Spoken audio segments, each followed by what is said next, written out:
Hello प्यारे विद्यार्थियों, प्यारे मित्रों।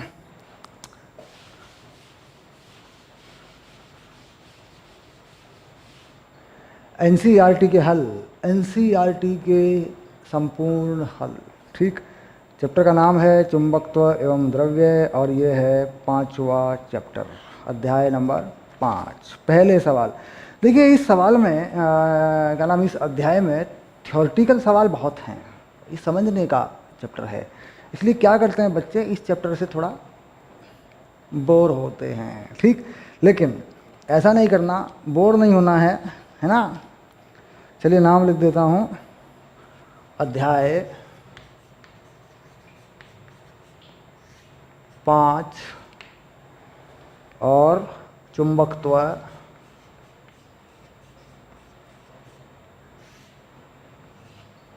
एवं द्रव्य, है ना, मैग्नेटिज्म एंड मैटर।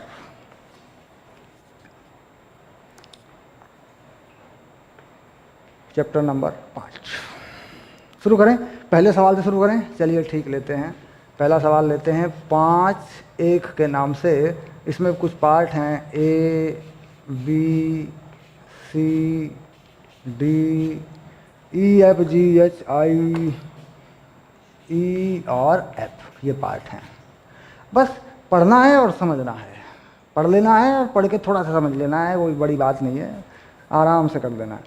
ये कहता है एक सदिश राशि को पूर्ण रूप से व्यक्त करने के लिए, पहला जो पार्ट है इसको पढ़ रहे हैं। एक सदिश राशि को पूर्ण रूप से व्यक्त करने के लिए 3 राशियों की आवश्यकता होती है। उन 3 स्वतंत्र राशियों के नाम बताइए जो परंपरागत रूप से पृथ्वी के चुंबकीय क्षेत्र को व्यक्त करने के लिए प्रयुक्त होंगे। यानी पृथ्वी का चुंबकीय क्षेत्र मान लीजिए हमें किसी स्थान पर देखना है, तो कौन कौन सी 3 राशियां हमें पता होनी चाहिए। तो इसमें 3 बातें, पृथ्वी का जब हम चुंबकत्व पढ़ रहे थे तो इसमें हमने 3 बातें देखी थी। वो तीनों बातें क्या हैं? एक है दिक्पात, दिक्पात का कोण बोलते हैं। एक है नति, नति कोण बोलते हैं। एक है क्षैतिज घटक, क्षैतिज घटक। ये 3 चीज़ें हैं, ध्यान रहे, ये 3 चीज़ें होती हैं पृथ्वी के चुंबकीय क्षेत्र को बताने के लिए। ठीक, दिक्पात का कोण जरूरी है क्योंकि हमने कहा था याम्योत्तर, चुंबकीय याम्योत्तर, भौगोलिक याम्योत्तर के बीच बनने वाला कोण है। नति यानी पृथ्वी का चुंबकीय क्षेत्र पृथ्वी के तल पर, पृथ्वी के तल से चुंबकीय क्षेत्र एक क्षैतिज में, एक क्षैतिज से कितनी कोण पर होता है। ठीक, अब देखते हैं बी। दक्षिण भारत में किसी स्थान पर नति कोण का मान 18 है। ब्रिटेन में आप इससे अधिक नति कोण की अपेक्षा करेंगे या कम की। ये भौगोलिक मामला है क्योंकि यहाँ पर जनरल नॉलेज से जुड़ा हुआ सवाल है। भारत में नति कोण का मान 18 है और ब्रिटेन में, देखिए ब्रिटेन में क्या होता है, ब्रिटेन में चुंबकीय क्षेत्र काफ़ी घूम जाता है। मतलब देखिए लोकेशन जो होती है ना, मैं आपको बताऊं, मान लीजिए ये पृथ्वी के अंदर की चुंबक है, ये है N और ये है S। तो यहाँ से निकलेगा तो काफ़ी घूम जाएगा, काफ़ी हद तक घूम जाएगा। ठीक, तो ब्रिटेन में क्या होता है कि ब्रिटेन में कोण जो है बड़ा हो जाता है। जैसे भारत की बात करें तो भारत को ऐसे ले लें, मान लीजिए छोटा कोण है ना, और यहाँ पे क्या होता है कि कोण जो है काफ़ी मात्रा तक घूम जाता है ऐसे। तो ब्रिटेन की लोकेशन के हिसाब से जो है ये कोण बढ़ जाता है क्योंकि पोल के पास पहुँचने लगता है ब्रिटेन। ब्रिटेन जो है साउथ पोल के पास पहुँचने लगता है क्योंकि ये जो नॉर्थ पोल है ये नीचे होता है पानी में और साउथ पोल होता है, जैसे हमें पढ़ा रहे थे, ऊपर की तरफ। ठीक, तो ये कोण जो है ब्रिटेन के पास, ये क्योंकि वहाँ पे चुंबकीय क्षेत्र की रेखाएं ज़्यादा घूम जाती हैं। खैर, यदि आप ऑस्ट्रेलिया के मेलबर्न शहर में भू चुंबकीय क्षेत्र रेखाओं का नक्शा बनाएं तो ये रेखाएं पृथ्वी के अंदर जाएंगी या इससे बाहर आएंगी। ऑस्ट्रेलिया में चुंबकीय क्षेत्र रेखाएं बाहर आएंगी या अंदर जाएंगी, इसको भी समझा जा सकता है बड़ी आसानी से। वास्तव में इसको हटा लीजिए, ये तो मैंने ऐसे ही रफली बना दिया आपको, इसको हटा लीजिए। देखिए मैं बताता हूँ कैसे हो रहा है। हालांकि हम पढ़ चुके हैं, नीचे की तरफ यदि बात करें तो ये नॉर्थ पोल है और ये साउथ पोल है। ठीक, यहाँ से चुंबकीय क्षेत्र रेखाएं निकलती हैं यूँ और यूँ साउथ पोल में आती हैं। तो ऑस्ट्रेलिया की जो लोकेशन है वो कुछ इस तरीके से है। ऑस्ट्रेलिया यहाँ पर है, ये भारत है, घूम के आती है पृथ्वी यहाँ पर है, तो चुंबकीय क्षेत्र की रेखाएं बाहर की तरफ आती हैं। ठीक, और इंग्लैंड वगैरह की जो लोकेशन है वो ऊपर की तरफ यहाँ पर है, तो इंग्लैंड वगैरह में चुंबकीय क्षेत्र की रेखाएं अंदर को घुस जाती हैं। ठीक, भारत में भी चुंबकीय क्षेत्र की रेखाएं बाहर को ही आती हैं, देखिए ऐसे, यानी इस अक्षांश से जो नीचे के देश हैं उनमें चुंबकीय क्षेत्र की रेखाएं बाहर को आती हैं, और इस अक्षांश से ऊपर के जो देश हैं उनमें चुंबकीय क्षेत्र की रेखाएं अंदर को जाती हैं। ठीक, बात सीधी हो जाती है, सरल हो जाती है। यानी अब हमने सी पढ़ा, बी पढ़ा, सी पढ़ा, सिर्फ पढ़ना है और कुछ नहीं है। एक चुंबकीय सुई, अब डी पढ़ते हैं। एक चुंबकीय सुई जो ऊर्ध्वाधर तल में घूमने के लिए स्वतंत्र है, यह भू चुंबकीय उत्तर या दक्षिण ध्रुव पर रखी हो तो यह किस दिशा में संकेत करेगी। एक चुंबकीय सुई ऊर्ध्वाधर तल में घूम सकती है, और ये जो ध्रुव है इसमें भी चुंबकीय क्षेत्र ऊर्ध्वाधर तल में ही होता है। ठीक, तो इसका मतलब होगा कहीं भी संकेत कर देगी, क्योंकि कोई दिशा नहीं बता पाएगी, ये कहीं भी संकेत कर देगी। ये उत्तर दक्षिण ध्रुव पर रखी हो तो यह किस दिशा में संकेत करेगी। एक चुंबकीय सुई जो ऊर्ध्वाधर तल में घूमने के लिए स्वतंत्र है, कहीं भी रखी हो तो किसी भी दिशा में बता देगी, क्योंकि जो घूमने की दिशा है उस दिशा में चुंबकीय क्षेत्र है ही नहीं, तो किसी भी दिशा में बता देगी उसके लंबवत है। घूमने की दिशा के तल के लंबवत चुंबकीय क्षेत्र हो जाता है, तो किसी भी दिशा में बता देगी वो। ठीक, यानी यहाँ पर भी बात सीधी हो गई। चुंबकीय सुई का प्रयोग कभी प्रयोगशाला में करना आप, और देखना उसको कैसे क्या चीज़ होती है। ठीक, यह माना जाता है कि पृथ्वी का चुंबकीय क्षेत्र लगभग एक चुंबकीय द्विध्रुव के क्षेत्र जैसा है जो पृथ्वी के केंद्र पर रखा है, जिसका द्विध्रुव आघूर्ण 8 × 10⁻22 जूल प्रति टेस्ला है।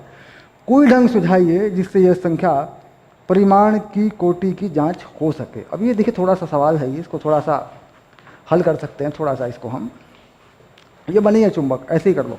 ठीक, तो यहाँ पर चुंबकीय का तो जो द्विध्रुव आघूर्ण है, मान लीजिए हमें यहाँ चुंबकीय क्षेत्र निकालना है, तो ये देखिए ये जो चीज़ है ये पृथ्वी की त्रिज्या के बराबर है, इसे कहते हैं पृथ्वी की त्रिज्या। चुंबक क्षेत्र यहाँ से आएगा और यूँ जाएगा इसमें, तो ये जो चीज़ है ये है अभिलंबवत रेखा। ठीक, अर्ध अभिलंबवत रेखा। यहाँ पर जो चुंबकीय क्षेत्र होता है किसी चुंबक की वजह से, तुम पढ़ चुके हो, वो होता है μ0 m/4πr³, यानी केंद्र से, चुंबक के केंद्र से जो दूरी है वो है पृथ्वी की त्रिज्या, इसका क्यूब कर दें। ठीक, जो m का मान है चुंबकीय द्विध्रुव आघूर्ण का मान है पृथ्वी का जो दे रखा है वो लगा दें। सूत्र की बात है, इसमें सूत्र लगाना है और कुछ खास बात नहीं है। तो यहाँ से जो है 8 × 10⁻22, देखो ये है 10⁻22, ये है जूल प्रति टेस्ला। ये चुंबकीय द्विध्रुव आघूर्ण का मान है, ये मान यहाँ लगा दो, पृथ्वी की त्रिज्या का मान यहाँ लगा दो, तो ये चुंबकीय क्षेत्र बन के आता है तुम्हारे पास लगभग 3 गॉस। कितना आता है? 3 गॉस।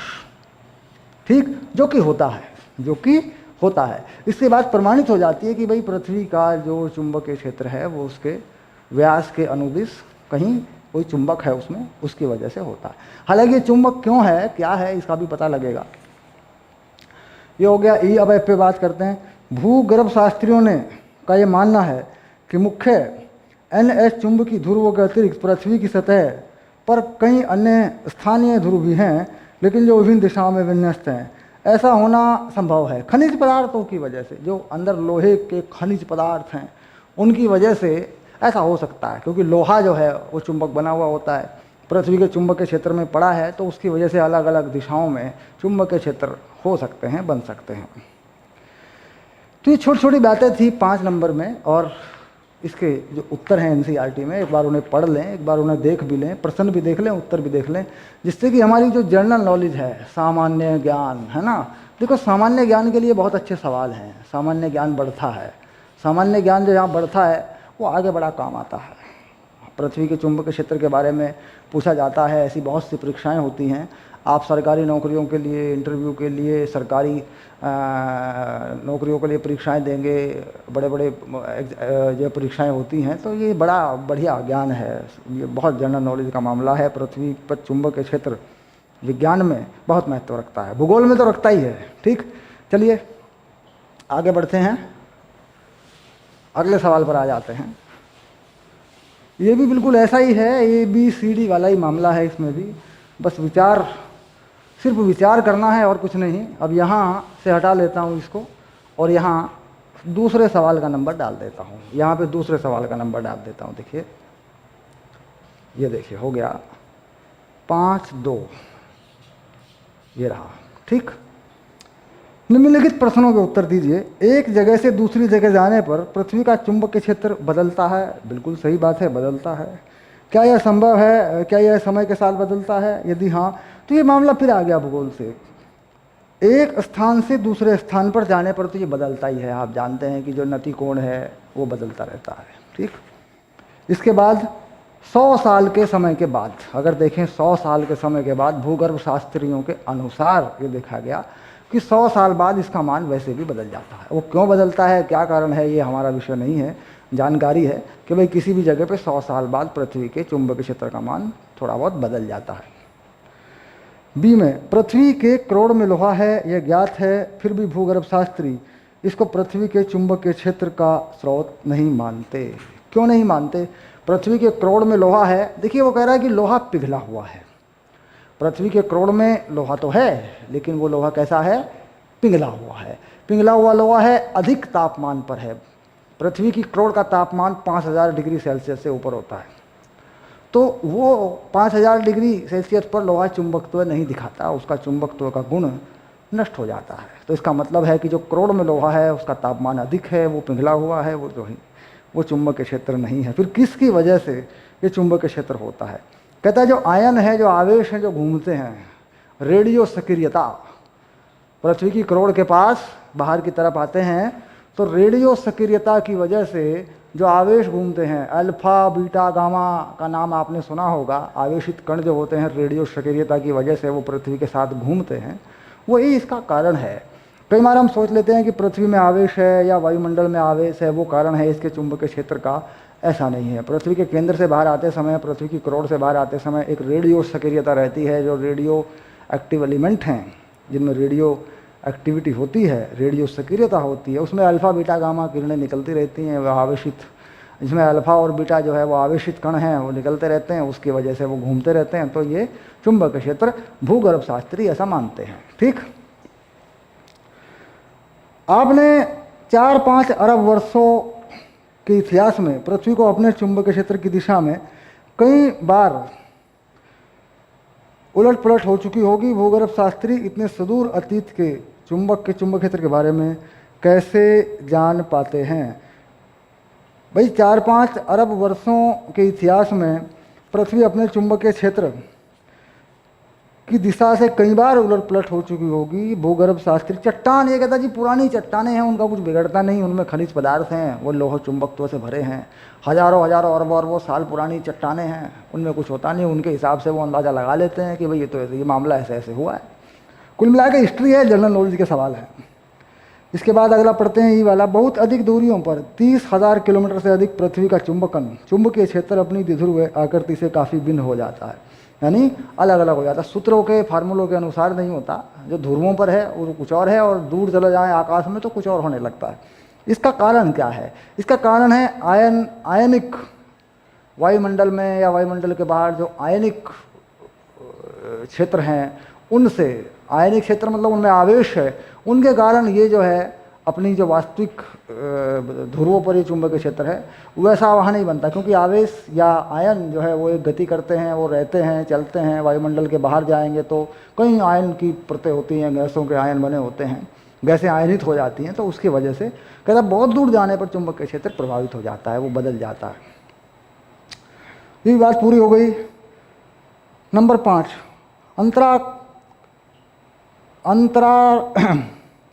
तारकीय अंतरिक्ष में 10⁻⁻12 की कोटि का बहुत ही क्षीण चुंबकीय क्षेत्र होता है। क्या यह क्षीण चुंबकीय क्षेत्र के भी कुछ प्रभावी परिणाम हो सकते हैं? हो सकते हैं। छोटे मोटे आयन जो होते हैं घूमते हैं, वो इसमें घूमने लगेंगे और क्या होगा? चुंबकीय क्षेत्र में क्या होता है? अगर चुंबकीय क्षेत्र में कोई आवेशित कण होता है तो वो आपने पढ़ा है, उसकी एक त्रिज्या बन जाती है, वो हो जाती है mv/b³। अब देखिए ये चीज़ जो हो रही है इसके अनुसार चुंबकीय क्षेत्र कम है, आवेशित कण है, तो कोई ना कोई त्रिज्या बन जाएगी और वो कुछ कहीं ना कहीं एक वृत्ताकार कक्षा में घूमने लगते हैं। ये इसका परिणाम हो सकता है और कुछ नहीं। तो ये थे छोटे छोटे सवाल जो हमने सिर्फ बात कर दी थी इस बारे में, क्योंकि ये कोई आंकिक प्रश्न नहीं है, सामान्य ज्ञान संबंधी हैं, चुंबकीय क्षेत्र से जुड़ा हुआ ये सामान्य ज्ञान है। आपने इन्हें सुना, बहुत बड़ी बात है। बहुत सारी बातें चुंबकीय क्षेत्र के बारे में, ज़्यादातर बातें हुई हैं पृथ्वी के चुंबकीय क्षेत्र के बारे में। ठीक, चलिए अब शुरू करते हैं आंकिक प्रश्नों का जमाना। ठीक, आ गया आंकिक प्रश्नों का जमाना। चलिए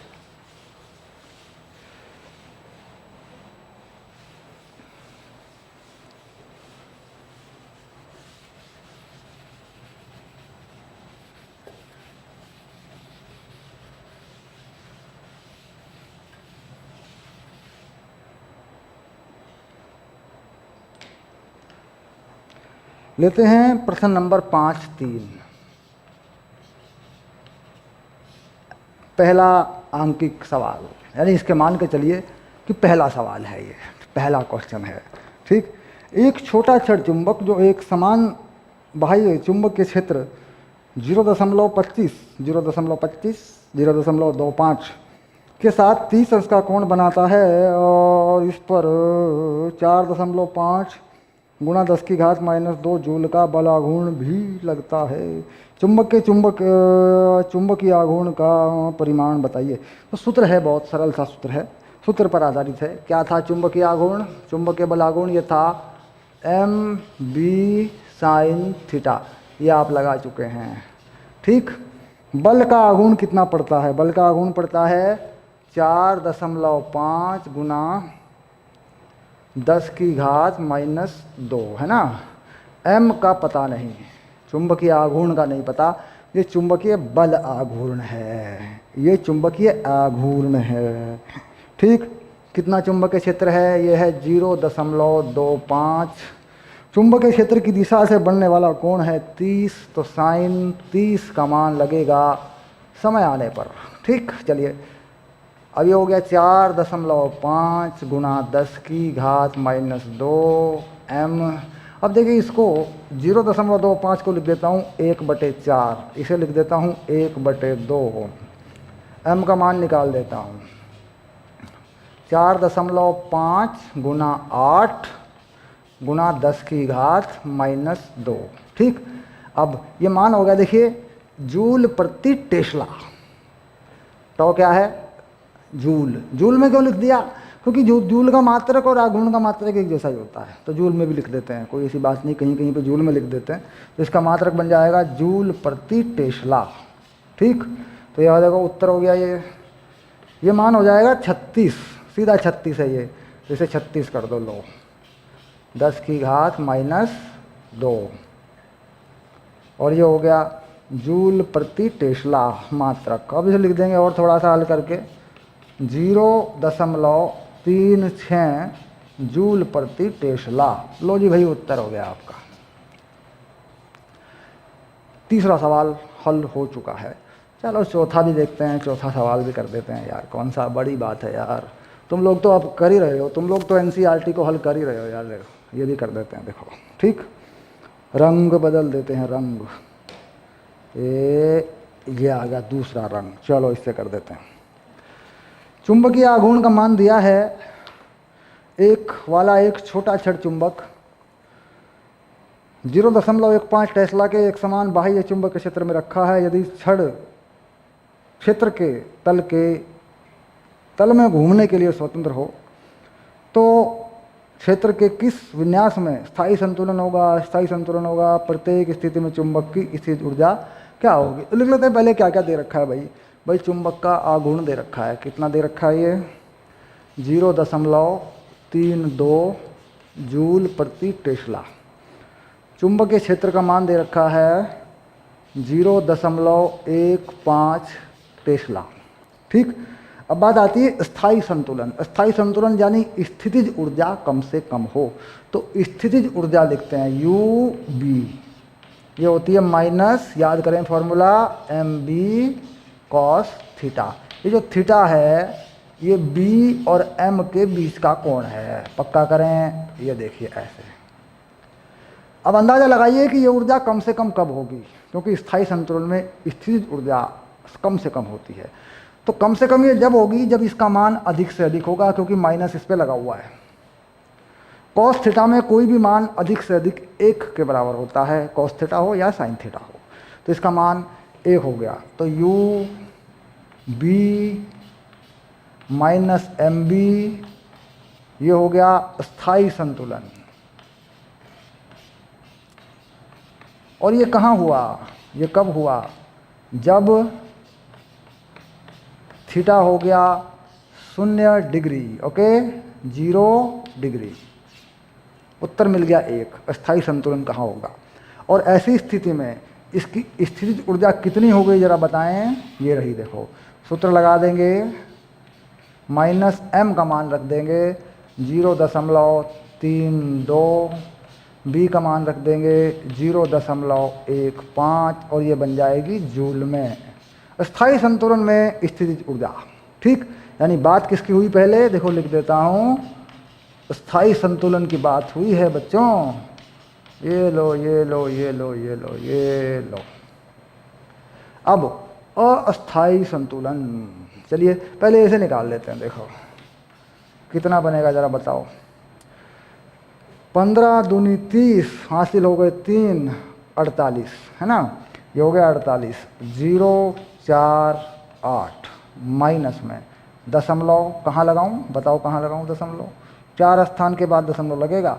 तो 0.048 माइनस में पक्का 15 दूनी 30 और 48 यहाँ लगेगा दशमलव के 4 स्थान पर। ओके, ये बन गया जूल, ठीक। अब अस्थाई, एक उत्तर मिल गया तुम्हारा। अस्थाई कब होता है, अस्थाई संतुलन कब होता है, बताओ बताओ कब होता है अस्थाई संतुलन। जब थीटा का मान 180 हो। ये कब होगा, 180 डिग्री है ना, 180 डिग्री है ना।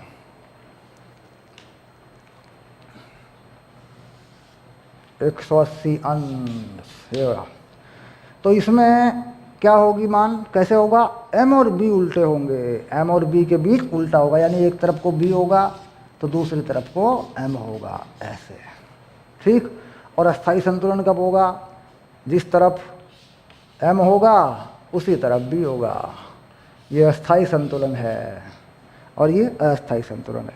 तो यहाँ पे क्या होगा, cos 180 का मान माइनस, तो ये ऊर्जा प्लस में हो जाएगी, यानी u भी जो बन जाएगी, ये बन जाएगी 0.0480 जूल बार। ये लो, ठीक हो गया।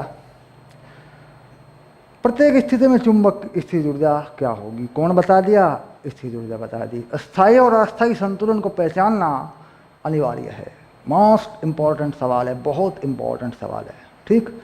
चलिए चलते हैं अगले सवाल की तरफ।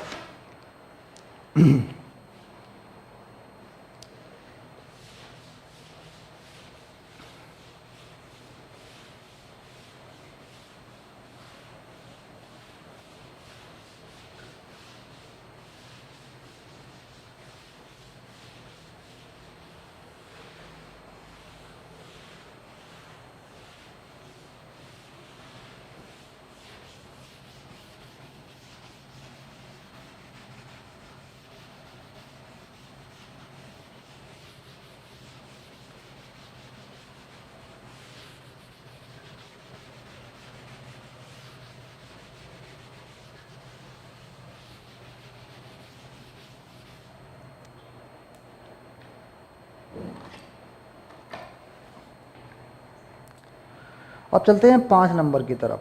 एक परिनालिका, परिनालिकाओं के बारे में तो यार तुम बहुत पढ़ चुके हो, तुम लोग बहुत पढ़ चुके हो भाई परिनालिकाओं के बारे में। ये देखो, एक परिनालिका में पास लपेटे गए 800 फेरे हैं। तो परिनालिका में फेरों की संख्या होती है n, कितने हैं, 800 फेरे हैं, ठीक। परिनालिका का थोड़ा सा रूप शकल ऐसे बना देते हैं, ठीक। अनुप्रस्थ काट का क्षेत्रफल, यानी ये जो अनुप्रस्थ काट का क्षेत्रफल है इसका a, ये है, ये दे रखा है, ये a जो है ये दिया हुआ है। a का मान बता रहे हैं 2.5 गुणा 10 की घात -4, 10 की घात -4 ये बताया गया मीटर स्क्वायर में। अच्छी बात है। इसमें 3 एम्पियर की धारा प्रवाहित हो रही है। इसमें जो धारा आ रही है वो 3 एम्पियर की है। इसमें जो धारा प्रवाहित हो रही है आई, वो है 3 एम्पियर। समझाइए कि किस अर्थ में यह प्रणालिका एक क्षण चुंबक की तरह व्यवहार करती है। जब हम इसका चुंबकीय आघूर्ण परिभाषित कर देते हैं और प्रणालिका के अक्ष से दूर किसी बिंदु पर चले जाते हैं, यहाँ पर चले जाते हैं, तो ये क्षण चुंबक की तरह व्यवहार कर देती है। ठीक, यानी प्रणालिका के अक्ष पर, प्रणालिका से दूर चले जाने पर यह क्षण चुंबक की तरह व्यवहार कर देती है, चुंबकीय क्षेत्र बता देती है। ठीक, क्यों? क्योंकि यहाँ पर ये एक चुंबक की तरह मान ली जाती है। फिर जो सूत्र है, जो नियम है, जो हमने पढ़ा है, ड्राइव किया है, क्षण चुंबक का प्रणालिका की तरह व्यवहार, ऐसा भी हमने पढ़ा है, एक सूत्र बनाया है ना, वो भी कर सकते हैं। लेकिन व्यवहार कराना है क्षण चुंबक की तरह, तो बस चुंबकीय आघूर्ण को परिभाषित कर दीजिए। कैसे करेगी? प्रणालिका के अक्ष के अनुदिश एक चुंबक हो जाती है, बस और कुछ नहीं, एक चुंबक बन जाती है। ऐसे चुंबक के क्षेत्र ऐसे निकले या ऐसे निकले, वो निर्भर करेगा इस धारा की दिशा के ऊपर। लेकिन क्या परिभाषित कर देंगे कि प्रणालिका के अक्ष के अनुदिश क्षण चुंबक का अक्ष होगा। क्या लिख दें? प्रणालिका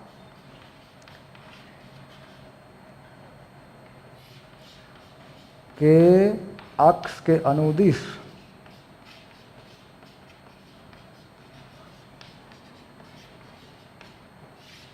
क्षण चुंबक, बस। और आघूर्ण कितना होगा इसका? आघूर्ण जानते हो तुम निकालना। आघूर्ण होगा m, इसे कहते हो तुम NIA, मान रख दो। ठीक, आघूर्ण का मात्रक किसके हिसाब से लिखोगे? यहाँ ये करंट है और ये क्षेत्रफल है, इसे लिख दो एम्पियर मीटर स्क्वायर के हिसाब से, ये मात्रक है। ठीक, एम्पियर मीटर स्क्वायर। जूल प्रति टेस्ला भी लिख सकते हो, कोई दिक्कत नहीं है। जूल प्रति टेस्ला भी हमने देखा कि इसका चुंबकीय आघूर्ण का मात्रक बन जाता है। ठीक, चलिए एन का मान लगा देते हैं। एन का मान कितना है बताओ? 800। कितनी धारा बह रही है बताओ? 3 एम्पियर। चलिए 3 एम्पियर। कितना क्षेत्रफल है? 2.5 गुना 10⁻⁻⁴। हल करने पे कितना आएगा जरा चेक करो। हल करने पे कितना आएगा ये देखो। करो, गुणा करो, गुणा करो, गुणा करो। चलो करो, कर लेते हैं। 25 8 200, ये हो गया भाई 2000। ये और ये मिलके गुणा हो गई 3 से, ये हो गया 10⁻⁻⁴। ये हो गया 6000। ये हो गया 10⁻⁻⁴। ये हो गया 0.6। 0.6। और क्या लिखे मात्रक में? जूल प्रति टेस्ला लिख लो, आघूर्ण का मात्रक है ना, या ये लिख लो एम्पियर मीटर स्क्वायर। दोनों बातें सही हैं, जो चाहे लिख लो। 5वां सवाल हो चुका है। ठीक,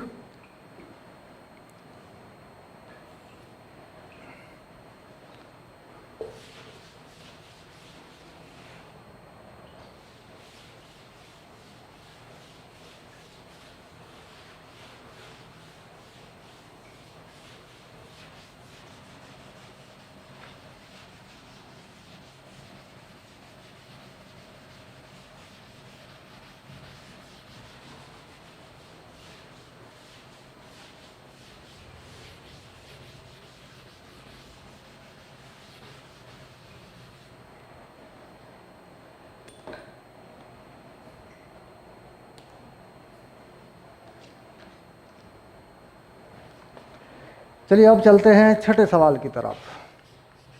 5 6। ओके, छठे सवाल में क्या कहता है? यदि प्रश्न 5.5 में बताई गई प्रणालिका ऊर्ध्वाधर दिशा के प्रति घूमने के लिए स्वतंत्र हो, क्षैतिज में 0.25 टेस्ला का चुंबकीय क्षेत्र हो, तो इस प्रणालिका पर लगने वाला बल आघूर्ण का परिमाण उस समय क्या होगा जब इसकी अक्ष क्षेत्र से 30 अंश का कोण बनाती होगी।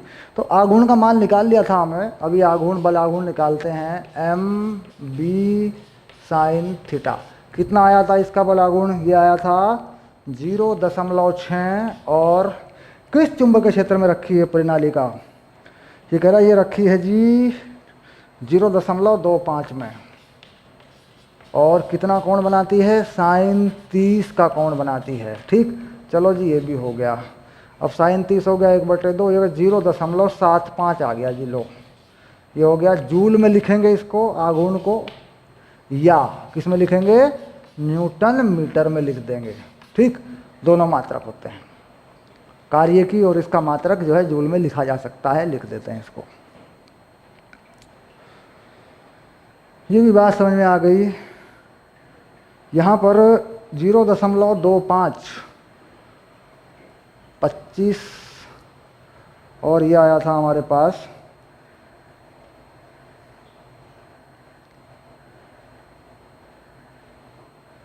गुणा ठीक नहीं हुई। 25 छिकी 150, 25 छिकी 150, 25 या 75। हाँ, गुणा ठीक नहीं हुई है भाई। ये है, देखो ये रहा, ये रहा, ये रहा, ये रहा, ऐसे लगेगी दशमलव।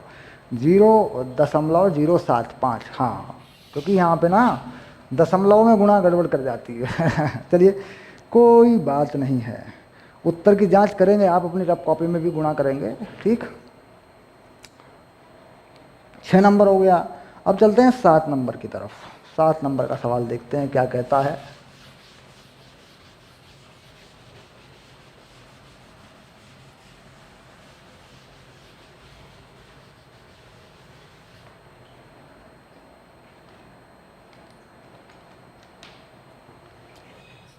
पाँच 7। एक क्षण चुंबक जिसका चुंबकीय आघूर्ण 1.5 जूल प्रति टेस्ला है। चुंबकीय आघूर्ण को बता दिया गया है 1.5 जूल प्रति टेस्ला, ऐसे लिखा हुआ है। जूल टेस्ला -1 जूल प्रति टेस्ला। चुंबकीय क्षेत्र में रखी है 0.22, अनुदिश रखा है, यानी जो चुंबकीय क्षेत्र है वो है 0.22 टेस्ला। एक समान चुंबकीय क्षेत्र के अनुदिश रखा है। जो ये चुंबक है चुंबकीय क्षेत्र के अनुदिश रखा है, यानी जो चुंबक है वो कैसे रखी है? चुंबकीय क्षेत्र के अनुदिश रखी है ऐसे, और इधर को ही चुंबकीय क्षेत्र है बी। यहीं पे चुंबकीय क्षेत्र भी लगा देता हूँ, देखो ये बी लगा दिया मैंने, है ना। ये देखो ये चुंबक है, ये ऐसे रखी है। इसके नॉर्थ पोल साउथ पोल जैसे भी ऐसे रखा है। एक बाह्य बलाघूर्ण कितना कार्य करेगा यदि यह चुंबक को चुंबकीय क्षेत्र के लंबवत विपरीत दिशा में संरेखित करने के लिए घुमा दें? ठीक, यानी अगर इस चुंबक का जो m है वो किस तरफ है? वो इसी तरफ है, m चुंबकीय आघूर्ण। यानी यहाँ पे देखा जाए तो m की दिशा और चुंबकीय क्षेत्र की दिशा बराबर, दोनों सेम है। ऐसे रखा है ये चुंबक। इसका मतलब इस चुंबक का इधर साउथ है, इधर नॉर्थ है। देखो अब समझ में आ जाएगी बात। अब देखो ये चुंबक जो है ऐसे बन गया, ये रखा है चुंबक, देखो। ओके, अब इसे लंबवत दिशा तक घुमाना है और बिल्कुल उल्टा घुमाना है, 180 पर घुमाना है, पूरा पलट देना है। तो यहाँ पर कार्य जो होता है, कार्य कितना होता है? -mb cos theta final minus cos theta initial. ये होता है स्थितिज ऊर्जा में परिवर्तन। स्थितिज ऊर्जा में परिवर्तन ही बाहर से किए गए कार्य के बराबर होता है। याद कर लें, इस बात को याद कर लें, लगा लें। हालांकि हमने इसे बिल्कुल पहले चैप्टर में, दूसरे चैप्टर में बहुत बातें करी हैं इस पर, बहुत जगह मैंने लगा के दिखाया इसको। चलिए, पहले केस में क्या कहता है कि लंबवत दिशा तक ले जाना है। तो पहला कार्य क्या है? -mb कहाँ तक ले जाना है? लंबवत तक। तो cos 90, यानी इसको ऐसे घुमाना है कि ये कोण 90 हो जाए, और है पहले कहाँ पे? 0 पे है। तो चलिए हो गया काम। पहला कार्य है, देखिए प्लस में आ गया, ये 0 हो जाएगा, ये माइनस माइनस प्लस हो जाएगा, mb। ये हो गया पहला कार्य। दूसरे कार्य में कहाँ तक घुमाना है? 180 तक ले जाना है, -mb चुंबक को पलट देना है, कॉस 180 माइनस कॉस 0, ये आ गया। देखिए दूसरा कार्य हो जाएगा 2mb, ठीक है, दूसरा कार्य हो जाएगा। m और b के मान मालूम हैं तो लगा दिए m और b के मान। 1.5 गुना 0.22, ये बनेगा 0.15 दूनी 30 और 3 33, ये बन जाएगा 0.33 जूल। हाँ, ये बन जाएगा ये वाला कार्य है। और ये बन जाएगा इसका 2 गुना, डबल हो गया ना, ये बन जाएगा 0.66 जूल। देखो ये कार्य हो गए, समझ गए। कार्य में स्थिर ऊर्जा में परिवर्तन के लिए सूत्र सीधा लगा दिया, कोई दिक्कत नहीं है।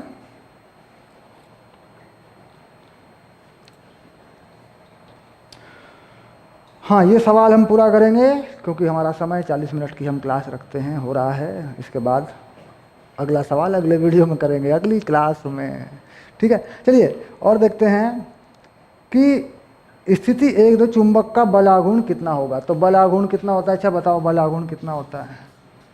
बल आघूर्ण